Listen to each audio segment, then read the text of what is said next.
India को चुनो और इंडिया को अगर नहीं चुनते हो बीमा भारती को तो आप एनडीए को चुन रहे हो। साफ बात है। फल देता है। बिच्छू बड़ा काट रहा था साधु को, किसी ने पूछा कि भाई इसको बिच्छू काट रहा है, उसको मसल दीजिए। बोला उनका जो काम है काटने का बिच्छू का, वो काट रहे हैं। संत का काम है उसको माफ करना। तेजस्वी यादव ने एनडीए उम्मीदवार के लिए मांगा वोट। पप्पू यादव ने तेजस्वी यादव पर किया पलटवार। सांप बिच्छू का उदाहरण देते हुए समझाया। पूर्णिया की सीट पर लड़ाई हुई दिलचस्प। 26 अप्रैल को लोकसभा चुनाव के दूसरे चरण का मतदान होने वाला है। ऐसे में तमाम राजनीतिक पार्टियां अपने उम्मीदवार को जिताने के लिए पुरजोर कोशिश कर रही हैं। इस चुनाव में सीधा मुकाबला इंडिया और एनडीए गठबंधन के बीच है। पहले जहां इंडिया गठबंधन में सीट शेयरिंग को लेकर आपसी तल्खी देखी गई थी और ऐसे में कई सीट को लेकर के मामला फंसता हुआ देखा गया था। इसी दौरान बिहार की पूर्णिया सीट पर राजद ने बीमा भारती को चुनावी मैदान में उतार दिया था, जिसके बाद हाल ही में कांग्रेस में शामिल हुए पप्पू यादव ने पूर्णिया से निर्दलीय चुनावी ताल ठोक दिया था। आपको बता दें कि इस सीट पर एनडीए की तरफ से संतोष कुशवाहा चुनावी मैदान में हैं। सभी उम्मीदवार अपनी अपनी जीत का दावा कर रहे हैं। इस बीच पूर्णिया सीट को लेकर के राजद नेता तेजस्वी यादव ने एक हैरान करने वाला बयान दे दिया है, जिसको लेकर के इन दिनों खूब चर्चा हो रही है। दरअसल तेजस्वी यादव ने इशारों में पप्पू यादव की जगह एनडीए कैंडिडेट को जिताने की बात कह दी है।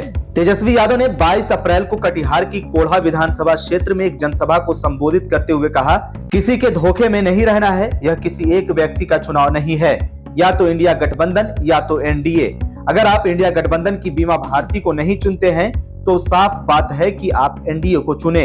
इंडिया को चुनो और इंडिया को अगर नहीं चुनते हो बीमा भारती को तो आप एनडीए को चुन रहे हो। साफ बात है। वहीं तेजस्वी यादव के इस बयान के बाद भला पप्पू यादव कैसे चुप रहते। उन्होंने भी तेजस्वी यादव पर जमकर पलटवार किया है। उन्होंने सांप बिच्छू का उदाहरण देते हुए कहा, साधु चलते रहता है और बिच्छू डंक मारते रहता है। बिच्छू का काम काटना है, जबकि साधु का काम है माफ करना।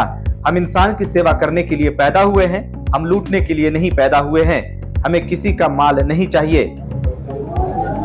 बिच्छू बड़ा काट रहा था साधु को, किसी ने पूछा कि भाई इसको बिच्छू काट रहा है, उसको मसल दीजिए।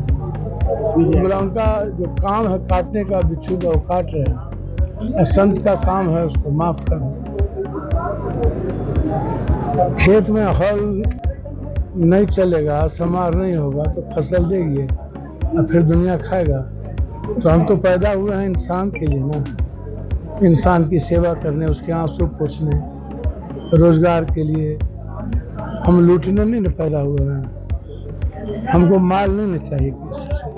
वहीं जब पत्रकारों ने यह सवाल भी पूछा कि क्या तेजस्वी यादव हार मान चुके हैं, इसके जवाब में पप्पू यादव ने कहा, वो योद्धा हैं और राजा भी हैं। हम रंक हैं और रंक के मुंह से राजा के बारे में कुछ भी कहना उचित नहीं होगा। क्या लगता है सर कि वो हार मान लिए हैं क्या सर? पेशेंस नहीं, मैं वो योद्धा है, राजा है, हम लोग रंक हैं। राजा के बारे में बड़ी मुंह छोटी बात हमें नहीं करनी। वहीं तेजस्वी यादव और पप्पू यादव की इस लड़ाई के बीच भला बीजेपी कैसे चुप रहती। बीजेपी की तरफ से भी इस पर प्रतिक्रिया सामने आई है। बीजेपी के फायर ब्रांड नेता और केंद्रीय मंत्री गिरिराज सिंह ने कहा, तेजस्वी यादव ने अपनी हार को स्वीकार कर लिया है, इसलिए उन्होंने ऐसी बात कही है। मुझे खुशी है कि तेजस्वी यादव हम लोगों के लिए जनता से अपील कर रहे हैं और अपनी हार स्वीकार कर रहे हैं। वैसे एनडीए को जीत के लिए तेजस्वी यादव की अपील की जरूरत नहीं है। हम लोग वैसे ही 40 की 40 सीटें जीत रहे हैं। तो बिहार में दूसरे चरण के चुनाव से पहले पूर्णिया की हॉट सीट पर लड़ाई दिलचस्प हो गई है। पप्पू यादव और तेजस्वी यादव इन दिनों आमने सामने दिखाई दे रहे हैं। वहीं तेजस्वी यादव के द्वारा दिए गए इस बयान पर आप क्या सोच रहे हैं? क्या तेजस्वी यादव को इस तरह की बात कहनी चाहिए थी? कमेंट करके हमें जरूर बताएं। वीडियो देखने के लिए आपका बहुत बहुत शुक्रिया। बाकी तमाम खबरों के लिए आप बने रहिए इन खबर के साथ।